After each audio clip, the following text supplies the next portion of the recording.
Welcome back, everybody. Welcome back to the Canyon. Welcome back to the workbench. We're going to do some workbench stuff. Do I think that we'll get to wheeling in this one? I don't know. I can't make any promises. We're going at it. I mean, it has arrived. You should know that color. If you know that color, you know why it's here.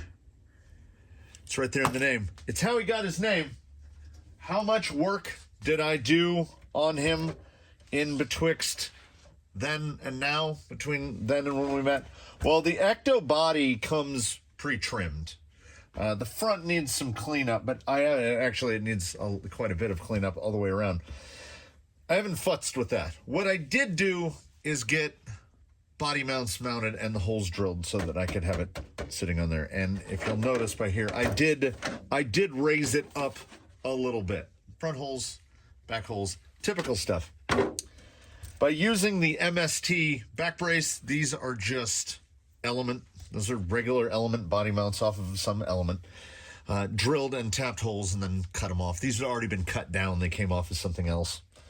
The fronts are mounts from a Vanquish, and I just sanded them down to fit this kind of rounded off profile. And by sanding them down, they fit a lot better than the aluminum ones that came with these mount brackets that came with the chassis kit. No other changes have been performed. We've still got the bundle. Unfortunately, what I would love to fit in there, it's not going to fit. So it's going to be a zip tie arrangement to get that put together. With how low his belly is, we have to set him over here. These are not the tires. The tires don't work right. But there we go. I think it sits great. And when I position the front body mounts, you notice right above the rails, and we've got dual holes on the rails. This guy's gonna get a stinger. I got to try out my new settings for the welder, so he will get that. But he's gonna be all put together, and there's really no point in a ghost ride. He's not going to be running these big 5-inchers. I think his next time out, when we go to mash him around again, I think I'm going to go showdowns on the dual stages. So that's what he's gonna try next time around. We've got this, which comes with the ecto body. And as we are doing patina, oh, by the way, patina. So for your patina needs, you only need 1 can of paint that's actually polycarbonate specific. And I just go with vinyl and fabric silver. And it is a perfect day for painting. It's like 75 degrees outside. It's nice and sunny. It's not windy. I need to take advantage of this, and I need to get the kernel painted. Then there will be no, I'm going to do a base over the silver. We're going to give a dust of just gray primer. And then we're going to get into the patina work with our rust. And then the mustard. And I think basically what I'm just going to do is a little Africa core. I'm going to do the two-hander, get a little of the brighter to give me some highlights. And then, it's all the sand stuff. So we only get just the one, but we own a Cricut, so I cut out 4. And if you get up real close, it took the Cricut forever to cut them. See how the edge is all rough? Well, that's what happens when you put masking tape in a scanner. It's only going to be so sharp. And they were already peeling up. Focus? They were already peeling up. So I'll just be using 2 of the Cricut vinyls for mask. Before I get to applying masks, I'm usually super lazy about body prep. Like, I don't wash them with soap. I don't do any of that stuff. So what I will do though is like I mentioned, it's not. I didn't cut that line. I'm not responsible for that. So I'm gonna take any sharp edges off, like right there. It's mostly just. It's mostly just Dremel work, and then I will clean it up, get the inner and outer masks applied after all the edges are cleaned. I'll do a sanding block on these to Try to get the edge nice and smooth. Get the masks applied and start to painting. And for that, what we'll do is we'll just have a fixed camera right here, and I'll be like, I go outside. I do paint outside. I will do a coat, bring it in, and be like, this is how much paint I do. So basically, in case I forget to mention this, and I probably will, it's a thing that I do, I don't really try to go for a full heavy coat with anything. Like, it's probably a half coat of silver on the inside and a half coat of silver on the outside. Like, if it wasn't painted on both sides, the light would just be shining right through the silver. Because you don't need to. And the thinner the coats are, the easier it is to work the patina when we're going to wet sand it. If you go heavy on the coats, like Jolly Green, I didn't know. Jolly Green was done, his patina was done with, I think it's Krylon Farm and Implement. And it took like 3 days to dry. And when it was finally dried, it's like rock hard. He barely has any little scratches on the points where, you know, the stuff that gets hit and gets scratched up where the patina starts to really show through. He's so heavy duty. And the same with Misdirection, which was painted with Duplicolor's Farm and Implement in Husqvarna Orange. She only has scratches like right here along the front of the hood and right along the edges. Like everything else, the side panels are pristine. They don't have a scratch on them because that paint is just so durable. So the beauty of putting polycarbonate paint over the top is it will patina up like crazy. Daphne's patina looks fantastic because of all my patina jobs, I'm looking around the building. Yes, Daphne is the only one. She's got Tamiya. It was just basic Tamiya blue over the top. So this will only be my second patina job that I've done where I'm using polycarbonate paint as the top coat. And then around here somewhere I've got flat. I've got clear to go over the top. I think I have flat and I have satin. And I don't know which one I'm going to do. We are also going to do, where's he at? We are going to, of course, we will be employing our Tamiya Weathering Master with our silver gunmetal and rust. Because I did it on Jake, and this is, I've said in the past that it kills me to have two rigs with the same body. So when I was building this, I was like, an ecto body is going to fit this perfectly. I thought about doing another creep cab, but this body fits absolutely perfectly. And by raising the body, we're putting that Velcro right in the middle of the door. So that's going to be nice. We will see over time how much of his bottom edge needs to get cut off. I just want to minimize cutting out of the fender. So first step, make a bunch of Lexan dust by cutting, by smoothing out all the parts of the pre-cut sections. And then clean and then mask, and we'll get to it. Not gonna lie, pre-trimmed, I think I went halfway between pre-drilled and pre-trimmed. Pre-trimmed definitely does save some time. It was just, it was cleanup. It was the same amount of cleanup I would have to do after I cut the thing out myself, but I didn't have to cut it out.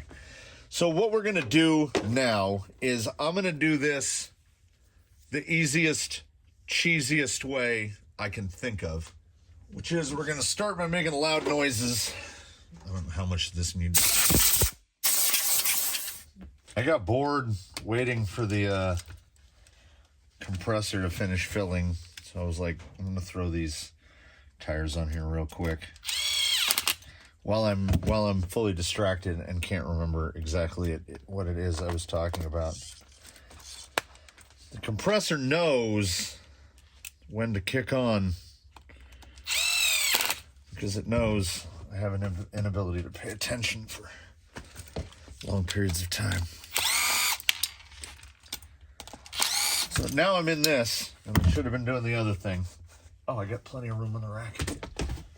Someone remind me from the future, I guess, since I'll have already done it by the time anyone sees this, I definitely need to swap rims.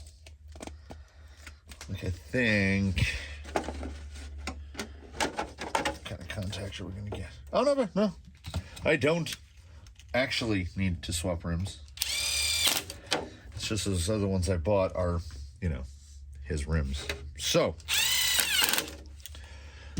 blown out with air, and instead of going whole hog and taking this thing and soap and water in the sink, we're just gonna simple green the inside of it, because I never seem to get all of the cleaner out. But again, this is kind of the beauty of a patina paint job. It doesn't really matter. I do all my inside work before I do the outside, so the mask is already starting to peel from getting hit with so much air. But I don't mind, because this way it'll be easier to clean the outside. It won't have all the fingerprints and smudges that I'll have to double clean off. And if I was smart, which I'm not, what I would do is leave this to sit for a few minutes so that it can dry all the rest of the way. It seems pretty good. I also really appreciate that they didn't, like, it just ends. It comes over smooth. A lot of other companies would, like, mold a line in there. That's about as narrow of a fit as you want to see, because as it is, it's really hard to get the paint down in there. So that looks, to me, that looks acceptable. We've got the stuff put aside to scuff it up. I thought, yeah, there we go. I go red Scotch-Brite. I genuinely prefer 4/0 steel wool, but 4/0 will leave little curlies, which actually maybe isn't bad, because they will actually rust. And I have not come to a decision yet as to whether or not I want to salt it. I don't know if we're going to salt it. I might salt it. I'll decide. I'm going to put these masks on, and then I'll decide. And here's the thing that I can tell you with authority. If you are going to double cricket, so that's double masks. It's masked on the inside, it's masked on the outside. The way I do it, the lazy man's method, you'll get really close, but it will never be perfect. Like trying to get them to line up, you're trying to, because like I say, it was scanned from masking tape. You're trying to get the burrs to line up, but this mask and its partner on the other side are not the same mask. This mask and that mask are the same. So when you get a cut two, what I would recommend, although the differences are so small, it might actually just make it more confusing. You'll have to mark them with pen. When you have the one laid out, like thusly, and you duplicate it, mirror one, so that this mask and this mask are actually the same thing. It's really, I don't consider it to be a problem. Now, when you're scanning, say, masks from a Traxxas or something, and they use the Oracal film, the removal of the blue stuff, you can get a razor sharp scan of that. When you scan masking tape, it is definitely what it is. It's going to come out as good as it's going to come out. So this guy, the red guy, he's pretty aggressive. You'll be able to see not a lot of pressure required. But why I prefer the red is, see the burrs? Oh, missed a little, that's how you find those little bits. You can really clean up the edges. So I clean up the edges, and really, most importantly, when you're going to scuff one of these, you want to focus on these edges the most anyway. This is where we want the adhesion. This is the stuff that's going to get patinaed off, but you don't want it to come off too easily. It will also help show if there are any spots where you didn't take the little line edges down enough. So I just go all the way around like that, getting all the little burrs off. I don't want to see any irregularities on here, any burrs, any little leftover bits of Lexan. And then as far as doing this, just the softest pressure, inside and out. Take extra care around the edges of the masks, because it is awfully easy to lift them. Now, that said, this is a patina. We're going towards a patina. So it doesn't really matter If you got some bleed here or some seep there, listen to that. That's a fun noise. It's not going to matter too much, because if you get too good of an adhesion, you'll end up, you're going to have to, it's going to actually make more work. You're going to make more work for yourself. You're going to have to sand an extraordinary amount to get through the paint. That's why I say thin layers. I don't really go for a full coat of any color. This is a body of nooks and crannies. I will say it. My first patina job was done on a J Concepts Creeper. They're just the half cab. It's the absolute textbook perfect body to try your first patina job on, because it's $25. It comes pre-cut, and all you have to do is drill body mount holes usually, and it doesn't have any big crazy angles. So you don't have to worry about not getting paint up into here, stuff like that. It's an exceptionally easy body to paint. So I'll be at this for another 5 minutes or so. Let's see, I had missed that. Just can't get that. There we go. So I am going to go back to this, and I will be back to see you all in a minute when he's ready for silver. And then, and we're going to try something new that I haven't tried on patina before. Usually I would just either wipe it down with alcohol, but I've had problems. I don't know if it's because my denatured alcohol is very old. I don't know what it is, but I've been problem with almost like a fisheye that happens after the alcohol. Like it's stopping adhesion. So I had switched to using Simple Green, but today we're going to wipe the whole thing down with application fluid, which, if anything, should make it a little tackier. If it doesn't make it a little tackier and we get some flake, it's patina, man. We just roll with it. Finished scuffing it, scratching it. Finished scuffing it. It is wiped down with good old Rapid Tack, and it could be, this may well be placebo effect, but it feels different. It does feel different. I don't know if that's just because it's scuffed and now cleaned, so it just feels very different to how it was before. I think I got most of the high gloss areas knocked down. Like I say, I would go a little more at it were this a conventional paint job and I was only painting it from one side. Yeah, there's some spots on the hood that I missed completely, but that's fine. We don't want overwhelming consistency. I had to dig out some nuts and bolts because one of my favorite things from the Amazon iCan mix, and now you can't even find them because apparently when it came, it had a piece welded onto the bottom and that broke off, and then I put another bolt in it and then that broke off. So this is bolt number 3. But you only have to agitate a can for about 30 seconds and you're good to shoot. Oh man, I gotta find gloves. So this is about what first coat should look like. This is coated inside and out, you can see. And the beauty of polycarbonate specific paint, like stuff sold with it says a PS label for polycarbonate specific. They dry quick, but they don't dry this quick. The stuff flashes so fast that I have to make myself wait because I just assume it's degassing still a little bit.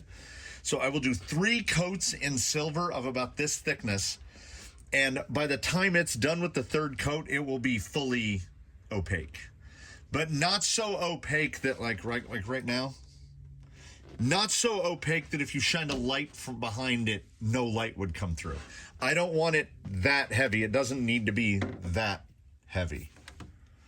But that's about a perfect first coat, because thin coats dry far faster, and this phase probably takes 15 minutes or less, because I will do a coat like this. I will wait about 3 minutes, do it again, set it, come in, move some stuff around, do it again. 3 coats of that, and then with no prep over that, it's going to get a dust coat It doesn't have to be sandable, filling, I want primer gray because I want the base. On a metal car, above the metal will be a primer. Sometimes it's white. I did Daphne's in Universal Bonding Primer, which is white. Sometimes the white looks nice, but I think the gray will look nice with the double yellow action. And like I say, this is just going to be used to pop the color a little, put a little bit of highlight into it. And, oh yeah, and then this. And I think I am going to do salt. I'll have to get the salt grinder, and I'm going to do salt. But I think I'm only going to do the salt across the top. I'm gonna focus on only getting the salt across the top. And really, I really only want to get the salt on the hood and the roof. I don't need to get salt back here because I am going to try to use the bed decal. I like the look of it. Fuel cell's going to go on, roll bar's going to go on, all that stuff. And that will all get aged up as well. Try to get some rust look on it. And then once it's all assembled, we will put some clear coat over the top. Oh, and decals, whatever minimal decals. This guy's not going to have a lot of decals, but after the decals go on, he will be fully sealed. And look at that. Right, almost precise the 3-minute mark for this. So you know what that means. It's time to do it again. 3 coats of silver. And as I said, like you can see, it's semi-opaque. But you know, when you're looking at it from a distance, because we have to remember, a bunch of coats are going to go on this. So this is plenty enough, and it will have dried enough. So in between coats, I'm also on my second glove. Because my hands are so big, like the web is way down there, they just split open like that, and I put another one on. So this guy's off because I had a flash of inspiration. It's 2 button heads that hold this down, so not optimal to set a battery on top of that. So ripped myself down a piece of Kydex, 1 1/8, which should be just the right amount to nestle up against the side. I'm gonna do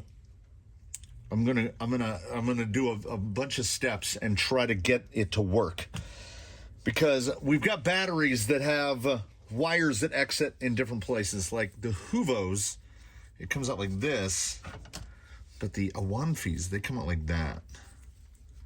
So the balance port is in the same place. This one's a little narrower. So what I'm going to try to do is bend the end up to give it a little stop at the front, and then if possible, bend the end up on the back. What I'm going to do is run the tiniest little dado across here for the battery strap to fit through, and then I'm going to notch one side. I haven't decided if it's the inside or the outside, just one side, probably the inside where it's up against the gearbox, and then just have it come around, and it will be pressed up against like that. So it will hold the strap in place. I will countersink the holes into this so they'll have flush screws. And then it'll have a little front end bent up and a little back end bent up. And then you'll just drop the pack down in either like that or like that.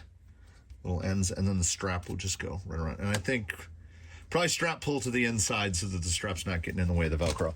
But before I get to that, I gotta stop throwing lipos on the ground. Gray coat, and I will bring this guy in to show you the gray base coat to see, like, it's gonna be thin. So as I said, not even a full coat. There's a lot of spots, like you see, there's still a lot of shine to it.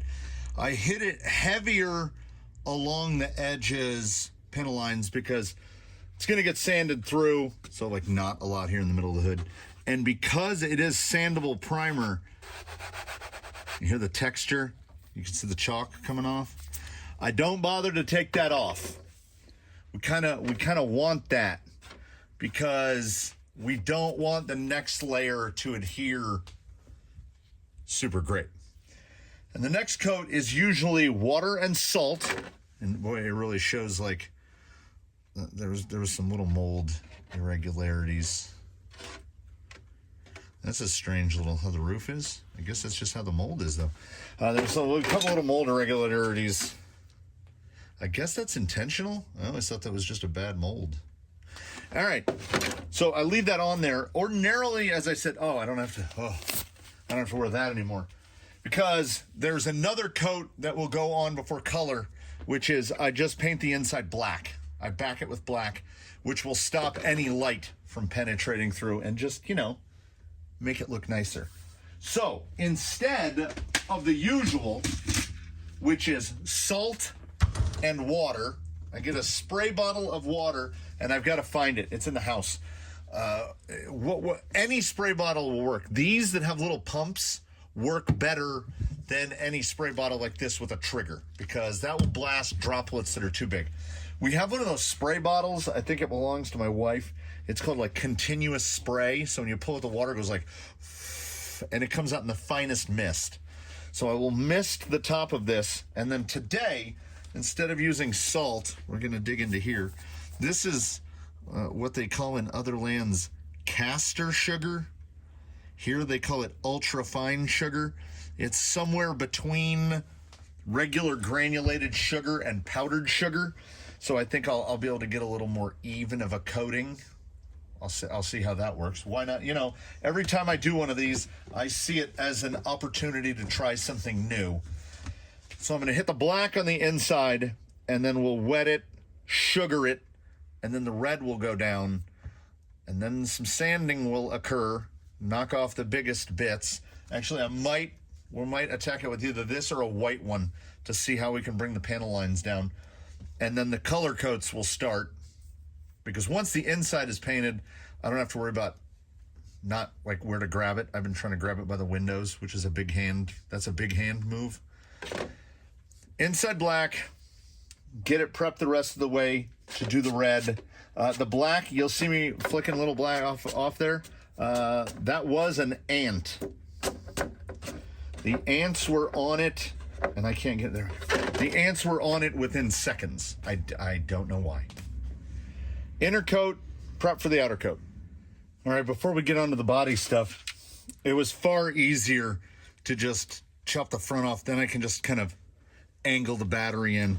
This is the battery strap I grabbed. It's a little too long. This thing is going to need a very, very short battery strap. I will probably just make one out of my battery strap stuff. It also got me to thinking that if I make my own, and it's that double-sided, you know, the Velcro that sticks both ways, I'll be able to just fold it over the side and stick it on there. So unfortunately, this is, I don't know what's male and female. This is the hard side. The soft side is usually what goes on the body.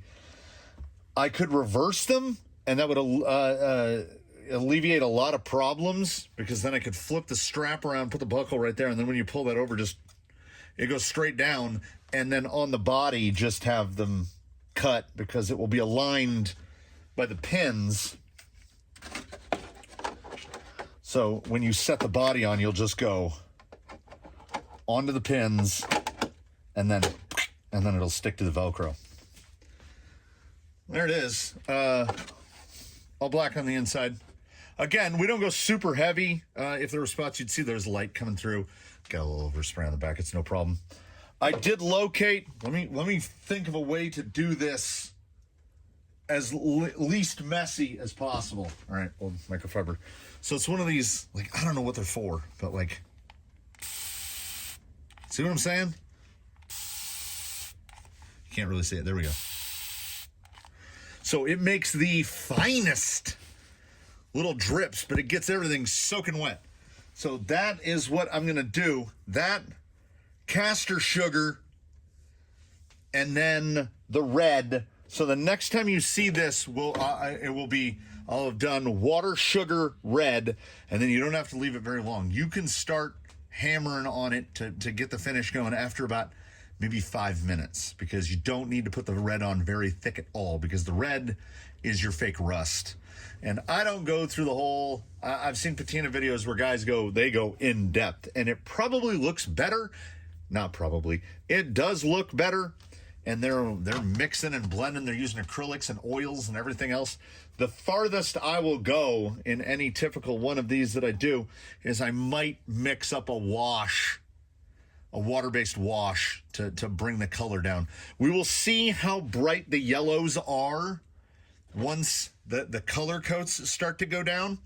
And we'll see if it needs a wash. Like if I put too much of the bright yellow and it looks like it's popping too much, we might bring it down with a wash. But I don't feel like I need to darken it too much. Actually, what I need to do is dig around in the bins. I have, because the wheels are bronze, in one of my paint drawers, I have a can of basically bronze. I think it's actually called metallic rust, and I might just dust with that just to tie the two in together.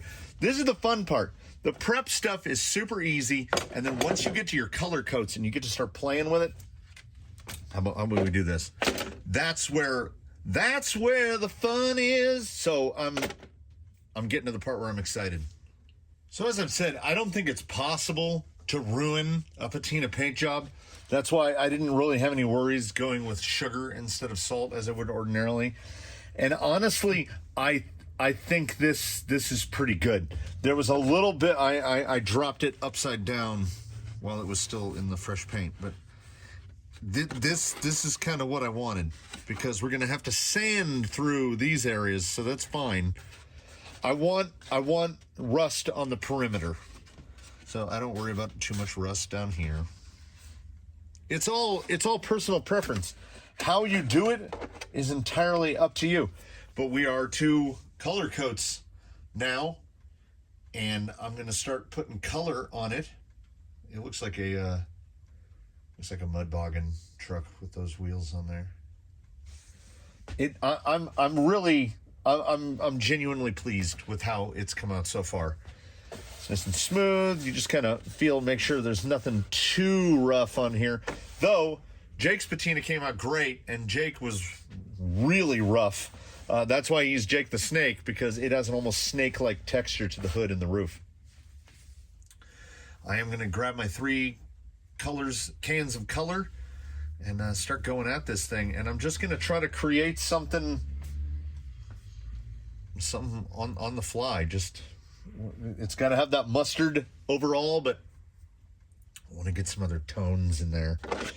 And then I can get back to locating all of the electronics over here. I think it'll be BEC up on the side again, receiver down here in the middle, and then just bundle the wires together as non-hideously as possible.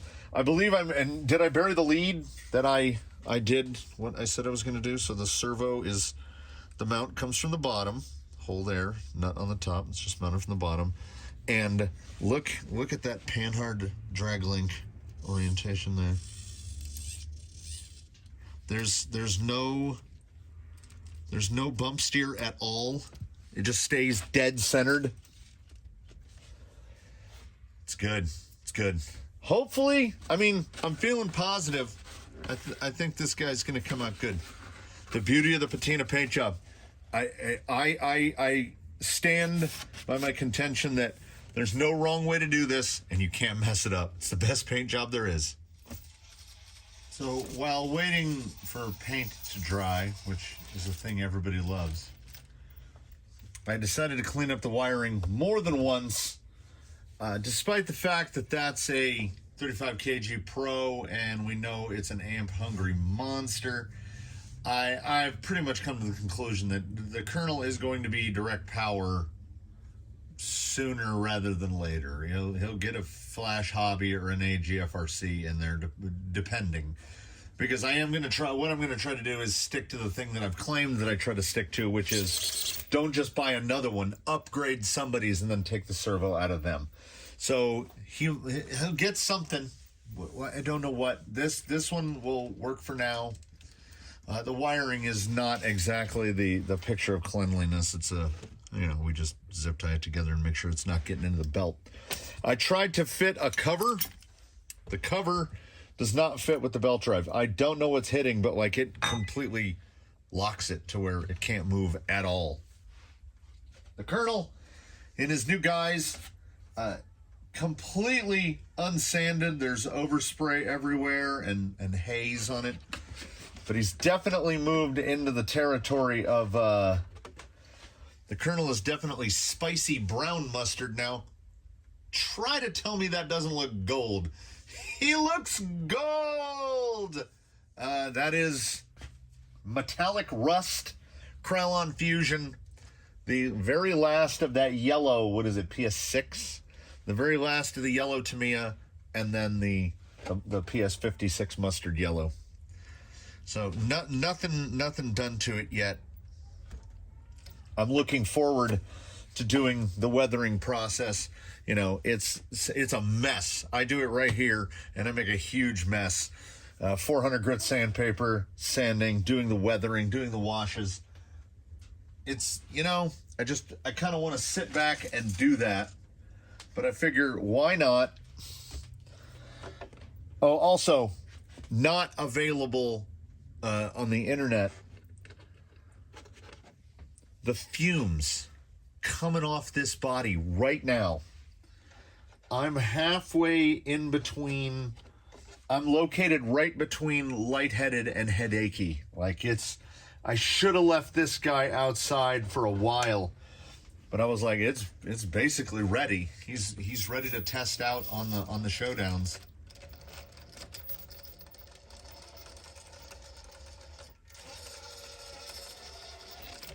So let's do that. We'll get into that work, and the next time you see him, we're going to wrap this up outdoors. We're going to do a little wheeling around, and we're going to hope that the battery that I put in there is not the dead battery, which is a thing that I do pretty frequently. So next time you see him after today, and man, does he look gold. In the viewfinder, he looks crazy gold. In person, he looks kind of like spicy brown mustard that's gone bad. So we're going to wheel him out just kind of to test the layout and to test the showdowns, to test. He's just been driven around on the floor to test the front servo mount. So this is a full test. His front end's looking pretty good though. And he's going to look even better with a stinger and the rest of his body finished. So let's drive him like this. I will make some small efforts not to roll him too much. Whoo, it really transfers to the hands too. I think that's because whatever polycarbonate paint is, whether it's a lacquer or an enamel or whatever it is, the Krylon is the other one, because it was really like down here on the back, you could see it doing like crackle finish.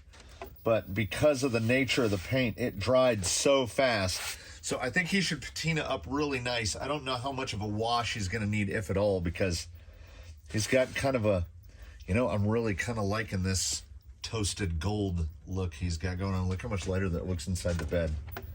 Like, he catches light at different angles, like he's made of gold. So let's do a little wheel, and then we'll wrap this one up.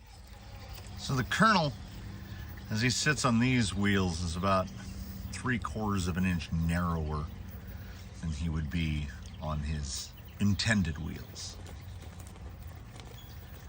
It looks a lot more monochrome out here in this amount of light. I mean, we all know I'm gonna roll it, right? Well, I gotta sand the bejesus out of it anyway, so.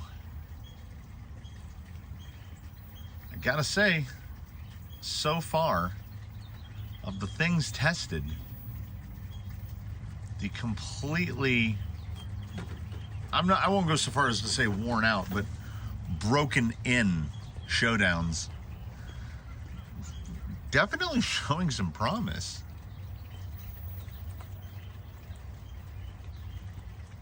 He's so quiet. Amazon Dig Gearbox, a belt drive. Wow, I had no idea how far I was to the one side. Little pop there. Like, I don't think that tire would hit in that spot. Yeah, he's gonna be a really good descender, I think. So much gear reduction, even with the belt drive, that you've got to power into everything. He won't just descend.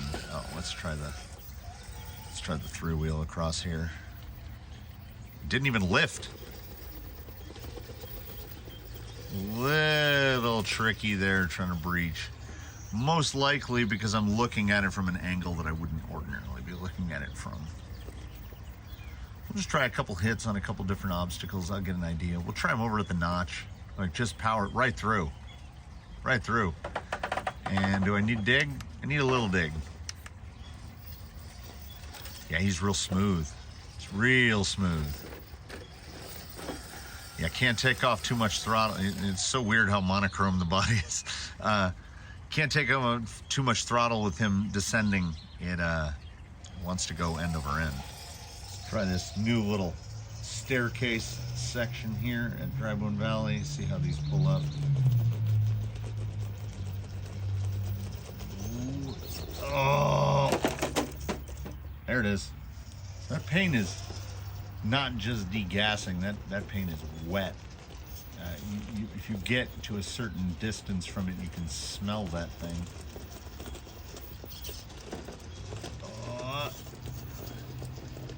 Come on, pull that rear tire up. Pull it up. Nice. Yeah. I mean, unsurprisingly, I guess this is unquestionably the best he's felt. Look how gold he is in the sun. Gold. Wouldn't be a day if we didn't go to Daphne's. Breakover. I mean, it's skid forward. So the breakover is nonsense. Oh, come on. Come on. Am I gonna have to buy a new, do I have to buy a new set of showdowns?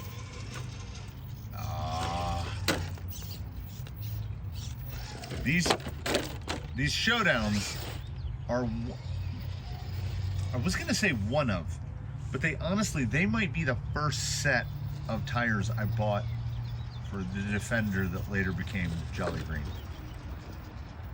These have done time on a significant number of rigs.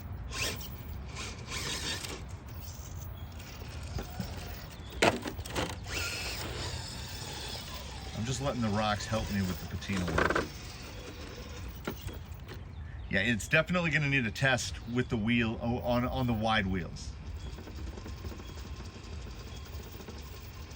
And I've got some different size hair buns now.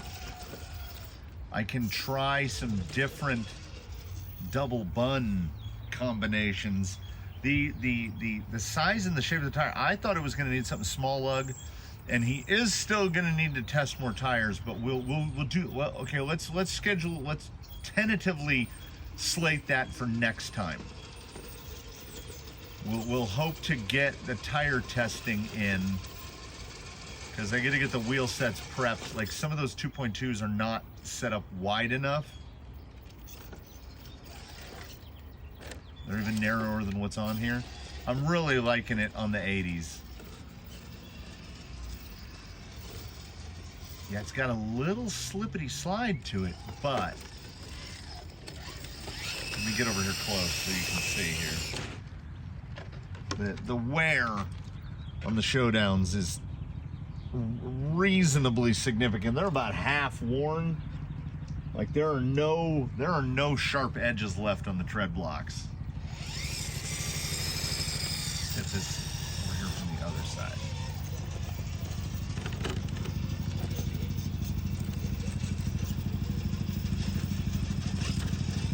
Didn't work.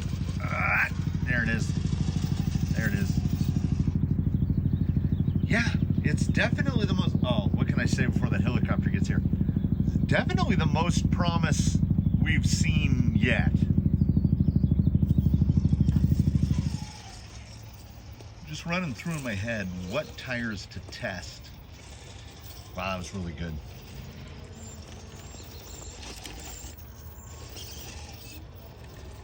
He looks really good. I mean, look at that. Look at the dust. And that is dry. He feels really good too. We love the Brat, but oh, his turning radius is there must have been a good amount of like rubbing behind the scenes, because his turning circle now is like 2 feet. How can I position this to break that skid over? Oh, there we go. Oh, yeah. Oh, yeah, come on. Come on. Yeah, go, boy. It's so weird that, oh, look how beautiful. It's so weird to lose 10 millimeters of shock length or take away 10 millimeters of shock length and have everything improve. But that's definitely what's happened here. He's just better. And on these, which, well, let me see if I can remember right. I want to say these are the outer 2 stage from a pit bull. These are the inner foams from the, they might be the inner foams from the Boom Racing Hustlers on some pretty used up. Oh, I got those wide white Steelies I could try too. Yeah, we're gonna have to find out what wheel looks good on him. I can always try throwing some patina on the Steelies if it looks like they're gonna look nicer than the bronze. We'll find a home for those bronze wheels for sure. If not on here, they might look great on Tranquilish. Yeah, he's a wheeler now. He just goes. You know, there's definitely a part of me that really just wants to start hitting some side hills, but let me try to get a little bit of the patina done before I start blasting the paint off with rocks. It's got that gear reduction and that fusion, legacy fusion. He's got a lot of torque. This has been one of the most pleasurable drives I've had in a minute overall, because if we rewind back to a couple episodes prior in this, it came from the workbench volume. It wasn't good. It was bad. My dig endpoints.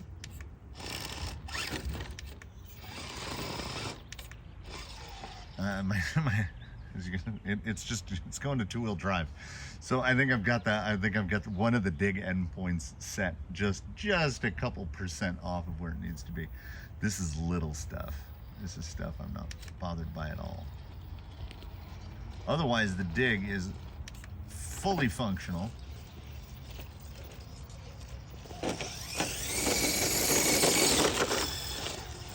He's pretty great. I'm now looking forward to finishing that body. That body really comes to life in the light.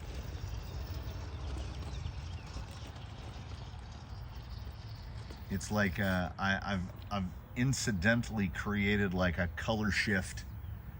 Like it really runs through yellow, bronze, gold. A little bit of metallic undercurrents there. So yeah, I could drive this until I killed this battery, and of course I did. If I did not mention it, I put the 90% dead battery in there. It lasted for 2 minutes and the battery died. Because they were sitting right next to each other. Like, you know, conceivably someone could have a system like they put the live batteries in one place, the charged batteries, and then the storage batteries somewhere else. No, I just throw them on the bench next to each other. It's a system that doesn't work for anyone, and I'm kind of embracing it. So the Colonel is well on his way. I'm looking forward. I gotta get used to that, how far that skid comes down. I am looking forward to finishing that body, getting the roll bar put on, all the little bits. Honestly, to me, and it's just me, I mean, even with the windows masked out, I like the color. He looks pretty good. He definitely has a mustardy vibe. Some tinkering with tires. He definitely likes a lower tire, a shorter tire. Because he was a tippy monster on those VXT2s, which the VXT2s are in that category with the Rock Beasts, where we got to find something to make them work, and I don't know what that is. But we're gonna try to find out. Oh, look at him go. He turns so tight. tiniest bit of rub. Yeah, I'm thinking about taking them off of here and mounting them up on those white steelies, Jolly Green's old steelies, because he's on the coppers now. And just to test that width, see how I feel about that width. And then we'll use that in the tire comparison. So I want to do 4, 5, 6 sets at the most for testing to see how it goes. We'll put them on the dead ringers. We'll test the berserkers. We'll test them across a range of stuff without, you know, stealing tires from anyone else. And by then his body will be done, and the Colonel should be in what I hope is his final form. He's so smooth. He's so good to drive now. That turning circle is something else. I don't know, it's gonna be tough. The notions are preconceived. The old showdowns feel real good on here. Yeah, it's nice. It's nice. All right, let me let's get you in a position of glory here. Let me grab some sun. Look at him just drive backwards climbing like it ain't a thing. The Colonel and I together as a duo would like to thank you all for watching. This has been a good one. I feel like things were accomplished. You can crack out a patina. Honestly, it takes an afternoon. It's fun. Like this part, I don't like sanding. I like sanding almost as much as I hate masking. There's a half negative for you. I don't like it. So I try to avoid masking and I try to avoid sanding. I don't mind the sanding when doing the patina at all. It's fun because it's like it's like making a sculpture. Like you're taking some off and then you can use the little Tamiya kit to put some back on, and it's just fun. It's just fun. It's like when I make the fill that's filling this obstacle. I make mud and I play in the mud like a kid. And playing in the mud like a kid is fun, and playing with paint and playing with toy cars is fun, and we're all just here to have a good time. I hope you all had a good time. Thanks for watching, everybody. Please do comment below any questions or comments about the Colonel, suggestions about the Colonel. Look how good the Colonel is. We invite you to drop a like if you like this, subscribe if you haven't. Why not? Stick around. Dig through the archives. I put out like 200 and some videos last year, and whatever day of the year it is, number-wise, like I know what day it is, but whatever day it is number-wise, that's how many videos I put out this year, plus a couple. I think I've had a couple two-a-days here. It's good stuff. It's good stuff. More stuff to make, more content to make. We'll see you in the next one. It has gotten to the point where you can see the direction the shadows are coming in. It's a little late in the day, later than I'm usually out here in a non-summer month. So I think we've gotten to a point where I've run out of words. I've run out of words, Colonel. We gotta go back in the house and clean up. I mean, you know, you don't have to clean up. I gotta clean up. So we're gonna go clean up.